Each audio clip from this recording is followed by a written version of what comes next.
Hi everyone, this is a review of the i30 CW wagon. This particular car belongs to my wife Trish. Now before I start, I'd just like to say that apparently these cameras add about 5 kilos to you. I'm quite relieved to hear that actually, because up to now everyone's tried to tell me it was eating too much and not getting enough exercise, so that's certainly a bit of a relief. This is the i30 CW. It's the base model SX version with the cruise pack, which includes driving lights and cruise control for only an extra $400. As you can see, the cruise controls are on the right hand side of the steering wheel. Now this particular car's got the MY, that's model year 11 headlights with the dark reflectors, and as I said before, you've got the driving lights as an additional item on the base model for an extra $400 with cruise control in the cruise pack.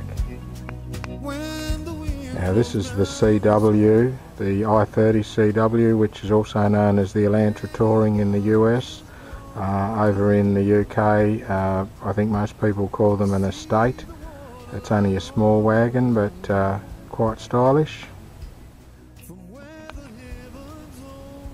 Now the CW has about an extra 100 litres of boot space over the hatch, so instead of 315 there's a bit over 400 litres of boot space. Not a lot for a wagon, but that does expand out to about 3 times that much with the seats folded. Just a little tip, this blind that I'm just putting in place now can be a source of a rattle if it's not pulled out and clipped in place, so just keep that in mind.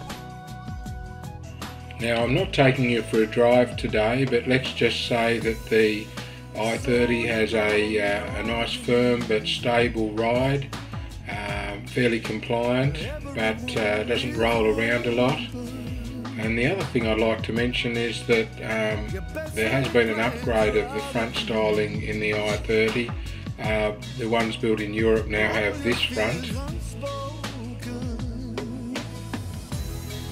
Now this base model SX is the only one in the range of the CWs that comes with a manual option, which we prefer. By optioning it up with the cruise pack, which gives the driving lights and the cruise control, and putting on our own alloys and tinting the windows and a couple of other little upgrades, we feel that we've got a pretty good little car. Okay guys, well I just thought I'd show you the back seat leg room. The front seat is reclined a little and certainly back enough for me to drive this car, and yet there's still plenty of knee room. There's also plenty of width in the seat. You can fit 3 child seats across. We have 3 grandchildren under 5 that travel with Trish occasionally, so no problems there either. The CW actually gets the SLX or the upgraded upholstery, which looks like this. Unfortunately ours is covered by a basic seat cover. Now here's a little bit of a party trick that you can use to impress your friends. Just one little touch of a button on the door and the mirrors fold in. I think the idea behind this is that the indicators in the mirrors are probably a little bit susceptible to damage in car parks, so by having it fold in saves them from being pumped. So I think that's a nice little feature. One little press and they're back out again. Now this is the chilled glove box, which is good for storing makeup for the ladies or chocolates. Keep the chocolates from melting on your way home from the supermarket. It's cooled by the air conditioning, so you just open or close the duct if you want to cool the glove box. Here's another tip. You might notice a couple of rubber pads that I've put in the glove box. The glove box can be a source of a rattle, which is quite hard to trace. It's by putting those rubber stoppers there, I've noticed that the lid fits a little tighter, and we don't have that buzzing rattle that we did have in our other i30. Now the base model SX version of the i30 does actually come with black plastic door handles. For only about $25 we picked up these chrome covers which dress the car up quite a bit and actually tie in nicely with the silver roof bars, which are a feature of the MY11 model. Previous models of the CW had black roof bars.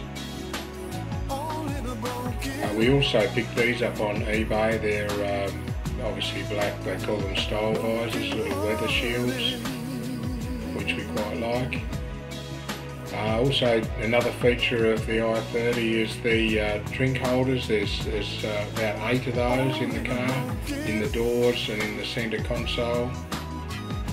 And also, of course, the iPod integration. Now the standard Kumo 15-inch tyres are a little noisy, but the i30 is about mid-range as far as road noise goes, and so we opted to keep these tyres and just upgrade the wheels to some smart new alloys. All i30s have quite effective 4-wheel disc brakes, and you might also notice some aftermarket mud flaps which cost about $80. They are different on the back for the CW. This is the 2-litre petrol model that Trish drives with around about 105 kilowatts of power and just under 200 Nms of torque. Quite adequate for the type of driving Trish does.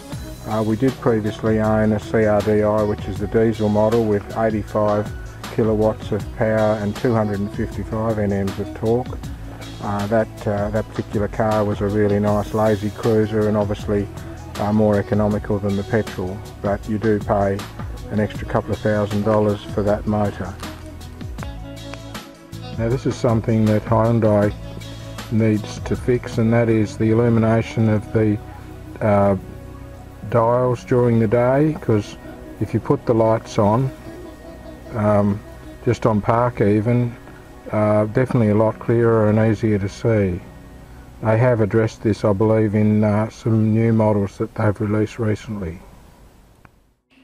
Thanks for watching. If you want to know any more about i30s, go to www.i30ownersclub.com. Bye.